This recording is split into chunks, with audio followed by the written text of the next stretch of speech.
Fala pessoal, estamos aqui para continuar a nossa série Estudando REITs com o Weyerhaeuser, nome difícil de falar, ticker WY, que é do setor de timber, né? O que seria timber? É mais ou menos a exploração de ativos florestais, de madeira, né, basicamente.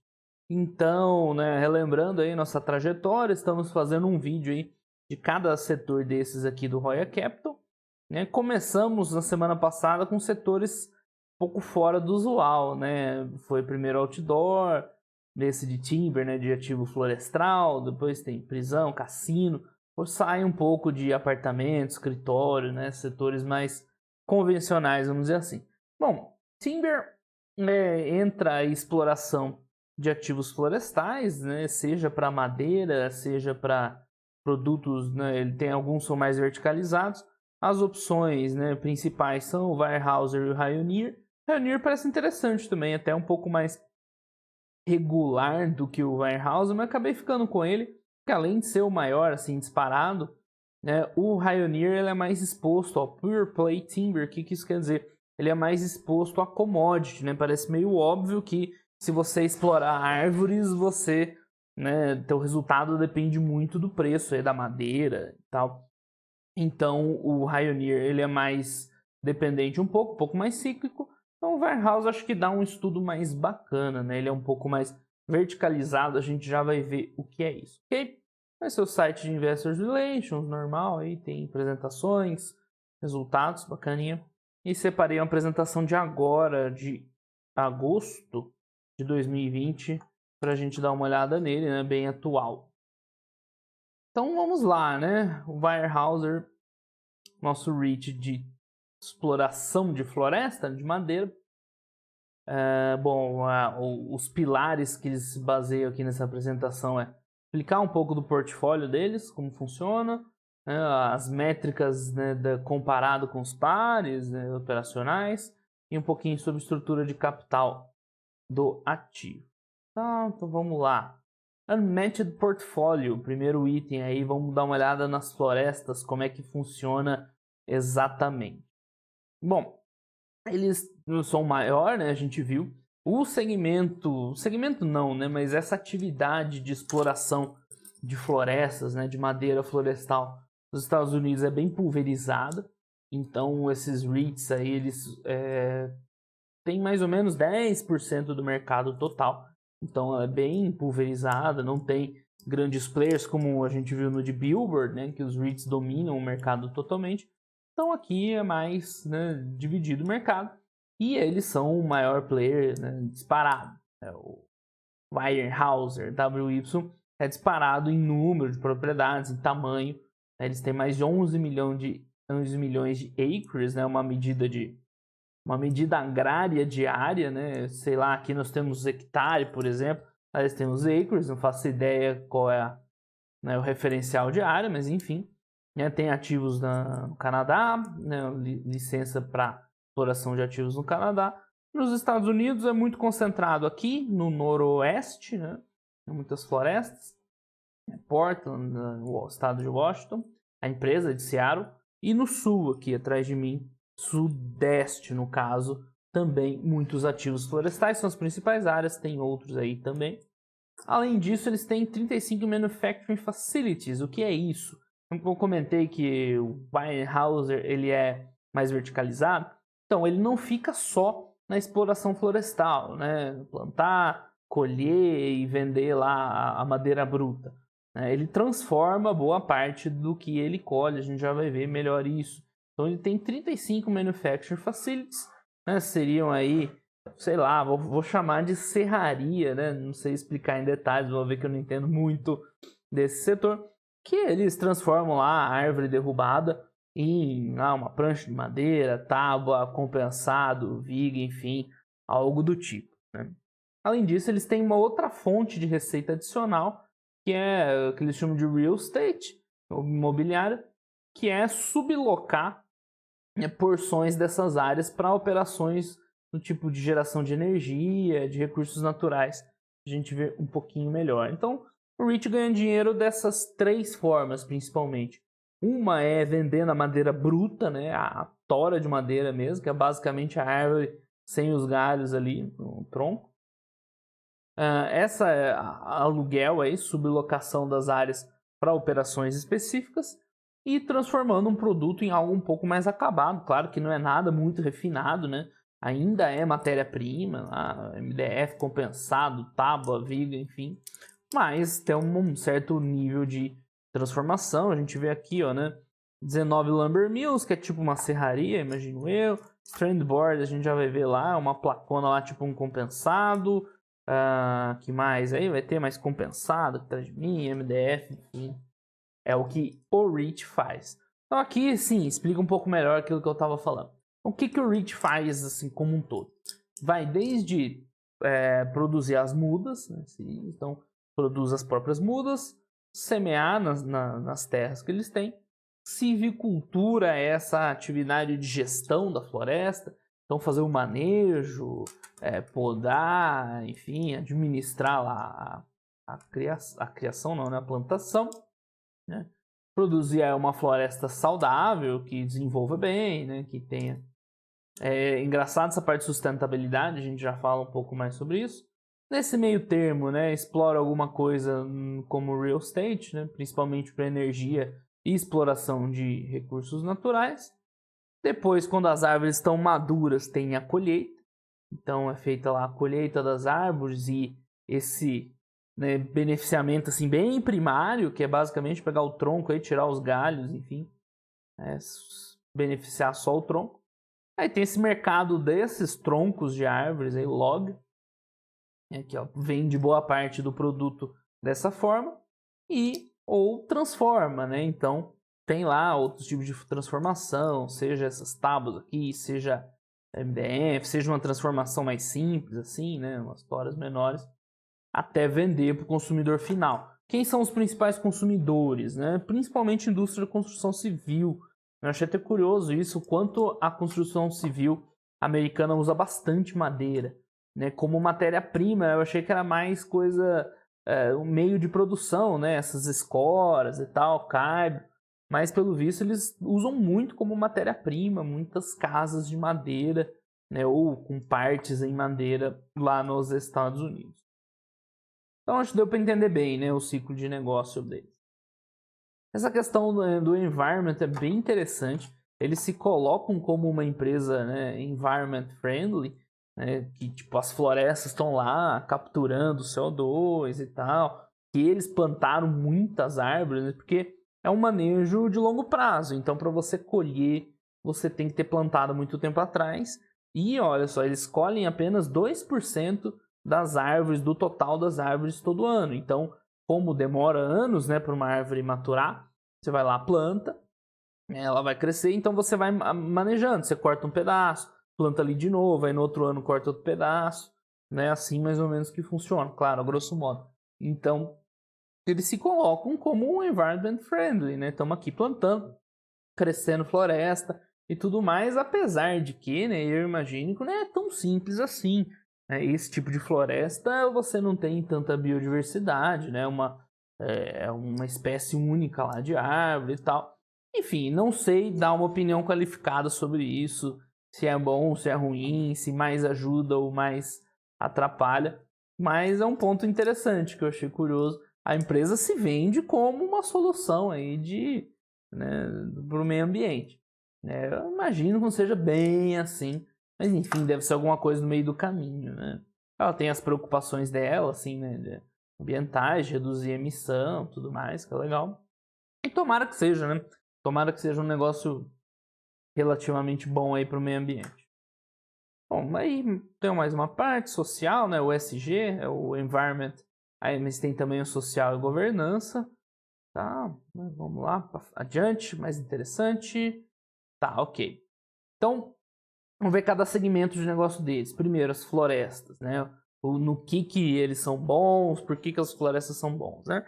Eles sempre colocam que tem uma cadeia de suprimentos, né, superior, até pelo tamanho, né, da operação deles, tem uma expertise grande, é meio diversificado, tem uma escala. Com certeza eles têm um efeito de escala importante, né? Isso é claro, o resto é meio difícil avaliar, mas a princípio eles colocam como tendo um portfólio de alta qualidade.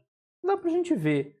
Com imóveis normais é mais fácil a gente avaliar isso aí, né? Os escritórios, classificação, localização, a gente tem uma ideia.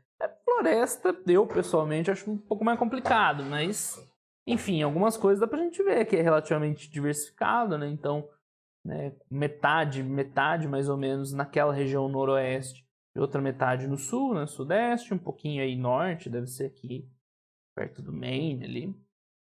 Aí tem as espécies, enfim, aí eu sei lá, né, qual é se é bom, se é ruim, né?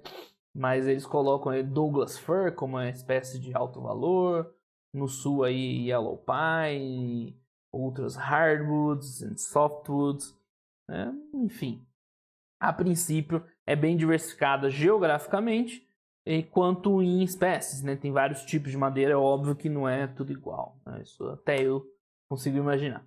Vamos lá, para onde vai a produção? Isso aqui é interessante. Então, 60% da produção eles vendem de forma bruta mesmo, né? Para terceiros, né, administrarem isso aí.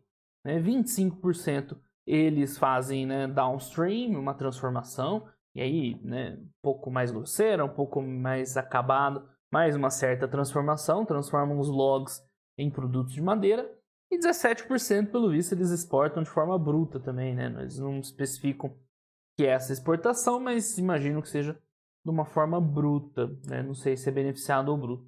Mas está aqui a segmentação da produção. É interessante que ela é verticalizada, mas nem tanto, né? A maior parte da receita vem da venda bruta mesmo do negócio. Então, né, querendo ou não, ela também é suscetível ao preço desse uma commodity, né? Seja a árvore que for, né? É uma commoditizada. Então, ela é um REIT, mas é um REIT exposto, né, a um preço externo aí de commodity. A receita de exportação vem principalmente do Japão, interessante, né? 70% do Japão e basicamente a Ásia, né? 23% China, 6% Coreia. Eles têm uma relação boa lá com o Japão. Madeira deles lá, pelo visto, é bem aceita no Japão, né? Então, é isso, né? Eles ressaltam que esses timberlands, essas fazendas, vão gerando valor ao longo do prazo, né? Aqui é o valor por unidade de acres, né? Aquela unidade lá de área. Então, assim, esse slide mostra que a propriedade ela se valoriza com o tempo. É claro que o dinheiro que o REIT dá de lucro, né, que ele te entrega, é dessa operação da madeira, mas tem mais a questão, né, imobiliária, vamos dizer assim, da valorização da área que está sendo lá plantada. A princípio, né, é um ativo de crescimento perpétuo e anticíclico, né, baixa correlação com outras atividades econômicas. Bom, então aqui o portfólio management, eles fazem um desinvestimento, então de vez em quando vende lá umas propriedades, adquirem outras, né, meio irregular os resultados históricos, porque tá lá fazendo fusões. Em 2016 eles compraram uma outra empresa, por isso que eles são tão grandes, fizeram a fusão, enfim. Então, né, tá aí a evolução da área que a empresa tem de terras à disposição. Próximo item, né, Real Estate, né, que principalmente Energy and Natural Resources, né, eu já falei, eles sublocam aí as propriedades para outros fins, que não são fins primários, né, os caras não vão cultivar a terra, é só usar o espaço lá para fazer alguma coisa. Tem um slide aqui que é bem legal, então mostra lá um pedaço de terra, né, quais seriam as atividades, né? Exploração de óleo e gás natural ou mineral, né, minas, materiais, geração de energia solar e eólica, né, infraestrutura, passando, torres de celular, e só isso que eu não sei, Wetland Mitigation Banks, confesso que esse eu não sei exatamente o que é. Então dá pra gente ver, né, são atividades secundárias, só não ficou tão claro para mim o quanto isso interfere na produção da madeira na área ou não. A princípio eles continuam cultivando normal, né? Só põe uma torre de celular lá no meio, né? Não chega a impactar a produção na área. Não é como se você tivesse, sei lá, uma fazenda e arrendasse para alguém produzir.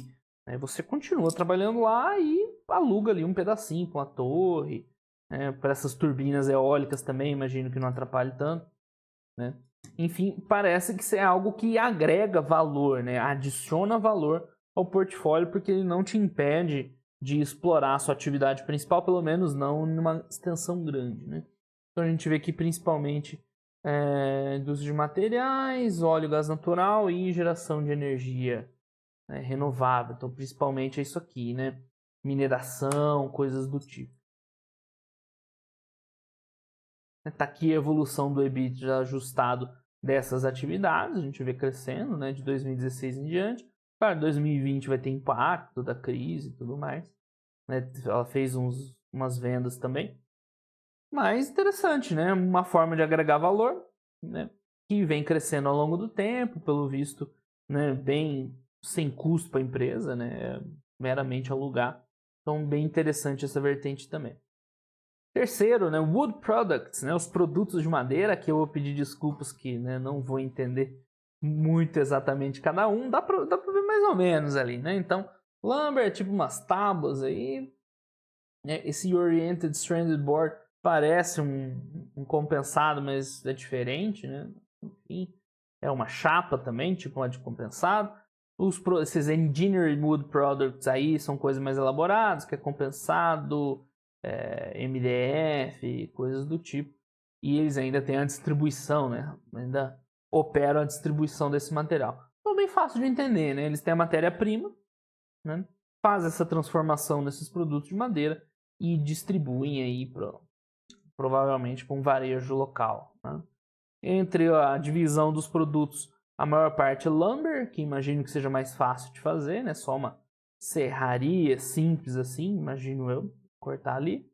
Mas os produtos Engineering Wood Products e as pranchas lá de OSB também. Se juntar as duas é maior que lumber, né? Mas também são importantes.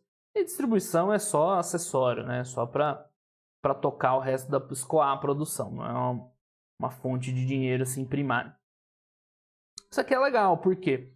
Porque tira um pouco a dependência da empresa da commodity em si, né? Dá um caráter assim mais procíclico no sentido da economia como um todo. Então, conforme a economia estiver mais aquecida, estiver construindo mais casa, a construção civil é o principal cliente deles, vai vender mais, né? Então, acaba casando um pouco com a atividade primária de cultivo lá da fazenda de madeira. Bom, aqui também tem a porcentagem de vendas, 65% é para casas residenciais, né? Residential. Single e multifamily, ou seja, não só residencial, né? 20% para reparos, remodelação, reforma, do it yourself, e 15% de uso industrial, né? Para outros tipos de construção. Acho que é aquela madeira instrumental, né? Para servir de viga, de escora, enquanto está construindo, né? Não é que tenha madeira na estrutura desses prédios. Então você vê que depende do mercado de construção civil, basicamente. O que mais? Redução de custos. Também o EBITDA ajustado desse segmento também vem uma evolução legal, né? Nos últimos anos. Bem interessante. Tá. Agora mais sobre a empresa um pouco, né? Claro que aqui fica difícil avaliar, porque é um setor bem fora da área de conhecimento, né, de conforto. Mas pelo visto, ó, eles têm o maior EBITDA por área em relação aos concorrentes, tem as maiores margens na área de lumber, as maiores margens em OSB, que é aquela prancha lá, as maiores margens nos produtos de madeira, compensada, MDF. Atrás de mim aqui a maior margem de distribuição. Então, pelo visto, eles conseguem imprimir bem esse efeito de escala que eles têm de ser o maior ativo explorador desse tipo de floresta, né? Pelo menos é o que a empresa nos passa aqui. Então, aqui tem os gráficos de tudo aquilo que a gente viu, né? A produtividade por área, né? No oeste, no sul, né? Os produtos lumber e até umas diferenças grandes, né? Em relação aos concorrentes. Imagino que não tenha nenhum concorrente tão completo como ela de diferentes aplicações, né? Que tem aí tanta floresta, tão diversificada e esses produtos de madeira, então parece que ela está bem posicionada no setor. Tá, eles têm feito várias iniciativas para aumentar as margens, né? Capturar, né, valor, diminuir custo, né? Então lá já fizeram e vão fazer mais daqui para frente, que é muito interessante, né? Claro. que a gente já vai ver, um dos problemas da empresa são as margens mais apertadas. E aí, mais corporativa, questão da alocação de capital dela é ok, ela tem uma dívida administrada, paga dividendos razoáveis. Então você vê assim, ó, aqui é prioridade no azul escuro, né? Pagar dividendo, né? Manter o CAPEX, né? Disciplinado e ter lá uma boa nota de crédito. Quando sobra dinheiro, eles fazem recompra, eles, né, fazem compras, aquisições de outros ativos, né, e conseguem gerir melhor a dívida. Só um resultado assim, do impacto da Covid, que foi bom. Então, no segundo trimestre, é o mais impactado, eles reduziram um pouco a produção, já que houve uma diminuição da demanda, mas no final do trimestre já estava normal. Então, esse é um ativo que foi um pouquinho impactado pela Covid. No final do ano, ó, eles estão esperando aí uma colheita 10% menor, mas nada de grave, né? Um impacto relativamente pequeno da Covid na empresa. Eles fizeram um saque lá de crédito, né, que todo mundo faz, mas já repagaram, né, já saldaram aquele revolving credit, refinanciaram dívida de 2021, né, cortaram custos, enfim, e suspenderam dividendo. Então, aparentemente, o impacto da Covid na empresa foi bem suave, né, ela continua sólida. Né, desde 2014, retornaram quase 8 bilhões de dólares para os acionistas, tanto por dividendo como recompra, é um setor que paga relativamente bastante dividendo, embora ele seja suspenso agora, né, por conta da crise. Enfim, o CAPEX da empresa tem um CAPEX relativamente alto, né, vocês devem imaginar, é administração de uma área florestal imensa e tal, não é tão barato assim, mas a gente vai ver que até que cabe no orçamento da empresa, né? CAPEX ali nos 400 milhões de dólares, mais ou menos. 2020 eles vão cortar um pouquinho do CAPEX também, por causa da crise. E a gente vê a dívida, ela gira em torno de 3,5 vezes o EBITDA, é ok, né? A gente já viu que REITs tendem a ter uma dívida um pouco mais alta, né? Eles têm ativos, aí, um número grande de ativos, então o EBITDA, como a margem não é tão grande, né? Essa dívida 3,5 vezes o EBITDA é bem tranquilo, eu achei assim, o patamar de endividamento dele. A nota de crédito é boa, não é das melhores, mas é boa. É uma empresa bem redonda. E é isso, né? Então tá aqui criando valor para acionista, que é o título aí dessa sessão. Né? Então tem os drivers de crescimento para cada negócio, e gira basicamente em torno da construção civil, evolução, né, das casas e tudo mais. De novo, eles colocam aí como, né, são parte da solução climática. Não sei, prefiro não opinar sobre isso. E é isso aí, esse é o resumo da empresa. No apêndice eles colocam, depois vocês dão uma olhada nessa apresentação, bem interessante. Vários fatores econômicos que eles consideram drivers de longo prazo, a gente já viu aqui em outros vídeos, né? Que é a construção de casas, a questão demográfica, a transição demográfica da população, né? Um supply baixo de residências. Eles acham que vai impulsionar o negócio para o futuro, né? E é isso, o principal da empresa. O negócio eu achei interessante. Agora a gente vai ver os números, aí eu achei um pouco menos interessante nos números. Até aqui eu tinha achado bem legal. Daqui para frente tem umas questões. A gente já viu que é uma empresa que depende muito de commodity, né, e tal, um pouco da economia também. Então é um REIT cíclico, por mais que seja REIT acíclico. Por isso, né, que eu sempre reforço, o REIT não é uma operação de imóvel simples, como a maioria dos FIIs no Brasil. Tem vários tipos e esse é um dos diferentes. Então a gente vê aqui que 2019 teve uma receita mais baixa, não achei nenhuma justificativa óbvia para essa queda na receita, fora dessas questões de preço de commodity, preço de matéria-prima, coisas do tipo. Então a gente vê que houve um resultado bem pior em 2019 que em 2018, ele fechou inclusive com prejuízo, embora o prejuízo tenha um impacto não recorrente aqui de uma questão de plano previdenciário, né, dos funcionários. Mas mesmo sem isso aqui, né, teria vindo um resultado bem aquém. Então, tá na cara aqui um dos problemas desse tipo de ativo, que é exposto à questão econômica, né, um ano que não vem bom, seja ali por demanda, preço da commodity, enfim, né, impacta a margem líquida. Vamos pegar 2018, é uma margem, sei lá, de uns 10% mais ou menos, né, era até mais baixo, uns 10%. É apertadinha, né? Então qualquer impacto na receita derruba o lucro. Então não é um REIT redondo daqueles que ficam só coletando aluguel, tranquilo. É uma operação econômica. Claro que no momento bom da crise seria o contrário, né? Teria dobrado o lucro. No momento bom da crise, não, desculpa. No momento bom do ciclo, poderia ter sido o contrário, assim, dobrando o lucro. Então, claro, isso é por bem e por mal. 2019 não foi um ano muito bom. Já viu um impacto, deu prejuízo por questões não recorrentes. Se ajustasse isso aqui, teria dado um lucro menor, mas ainda assim ter dado lucro. Mas na DRE é isso, tem bastante custo, né, normal, porque, né, como a gente estava falando, é uma fazenda, né, uma floresta, estranho chamar de fazenda. Precisa de manutenção, precisa de gestão, então ó, tem uma receita de 6 bi e um custo de 5. Né? É praticamente um negócio, né? REIT por uma questão de classificação contábil. Mas isso aqui é um negócio de gestão de fazendas, né? Por isso as margens mais apertadas. Em relação ao balanço, é bem sossegado, porque o balanço dela basicamente as áreas, né, Timberlands, né, preço de custo é basicamente o ativo, tem 12 bi mais ou menos a preço de custo, menos depleção. Curioso, né? É raro a gente ver depleção, que nada mais é do que a amortização, né? Mas aí falando das culturas, né, das árvores. Então, depleção, interessante ver aí. 12 bi, o resto é pequeno, né? Um pouquinho de caixa, recebíveis, tem lá um imobilizado aí de 2 bi, mas basicamente as áreas florestais que estão no ativo. E o passivo tem a dívida aí de 6 bi mais ou menos, dívida de longo prazo. A gente já viu, é bem administrada, assim, né? Bem tranquila, frente ao valor das propriedades, bem de boa.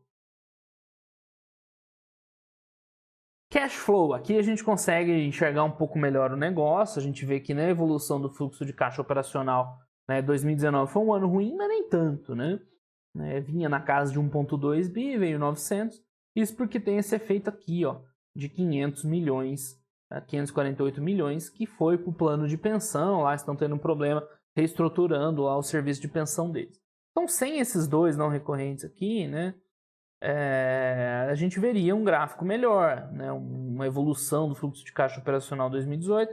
2019 ainda teria vindo um pouquinho fraco, né? Não sei se teria vindo igual, talvez igual 2018, né? Por conta das questões econômicas lá. Mas, né, não é como se tivesse dado prejuízo, né? Queimado caixa. Ainda assim, um resultado bom.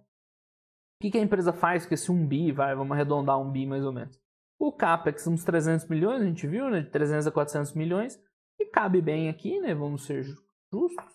Aí uns 20 a 30% do fluxo de caixa operacional vai para o CAPEX. Achei até bom. Imaginava que fosse mais, mas ok, ainda sobra bastante dinheiro. Sobra lá 600, 700 milhões. A empresa solta principalmente como dividendo. A gente vê que ela vem pagando pouco mais de dividendo que geração de caixa, né? Então a dívida, né, aumentou um pouquinho recentemente, mas nada demais também, né? Aqui eu acho que ficou equilibrado 2018, 2019 mais ou menos equilibrado também, desculpa, 2017, mas 2019 foi um ano pior, que a empresa queimou um pouquinho de caixa. Mas surpreendeu o cash flow dela, né? Eu achei que ia ser pior, mais deficitário, mas a empresa gera um caixa bem importante. O CAPEX não pesa tanto, ela paga bastante dividendos, né? Recompra de ações, eles fizeram até bastante em 2018, esse ano não, né? Não sobrou dinheiro. E vai administrando a dívida, tranquilo até, né? O que me mais desagradou foi o ADRE mesmo, né? É uma operação econômica, né? Tem custos altos, então tem uma margem mais baixa. Quando o negócio, o mercado não tá bom, né? Pesa. Apesar que teve não recorrente aqui reforçando, né? Teria sido um resultado ainda positivo. Então é isso, pessoal. Esse foi o Weyerhaeuser REIT. Um negócio interessante, mas assim, um pouco aquém, né? Vocês que já viram vários vídeos aqui. Não é dos primeiros que vocês vão olhar, né? Bem... achei o de Billboard até mais promissor, porque é, querendo ou não, uma atividade econômica, depende de preço de commodity, né? Tem margens mais apertadas, apesar de ser um REIT que parece que tem várias vantagens competitivas, né? Não pareceu nada assim de destaque, tem que olhar mais a fundo quem se interessar. Né? Eu sempre falo que empresa de commodity, o ponto-chave é ter um custo, né? Uma vantagem competitiva no custo de produção. O Warehouse parece que é bom nisso, mas não deu para identificar assim, nada muito gritante é um REIT que tem que estudar mais a fundo para entender esse problema do fundo de pensão, se é grave, se não é, e essa evolução econômica conforme os ciclos. Então acho que não é dos primeiros assim para se aventurar. Imagino que com um estudo mais aprofundado pode até ser interessante. Né? Tem um yield bom e tal, uma evolução ao longo do tempo, querendo ou não. Mas acho que tem coisa melhor para começar a olhar, assim, né? Tem outros REITs mais redondos, assim. Ok, pessoal? Então esse foi o segundo REIT de um setor não tão óbvio, né? A gente até viu que os resultados são coerentes com isso. Mas legal, vale a pena para estudo, assim, achei que foi bem interessante. Valeu a pena a gente ter olhado ele. Beleza? Então, muito obrigado a todo mundo, um grande abraço e até os próximos vídeos. Tchau, tchau.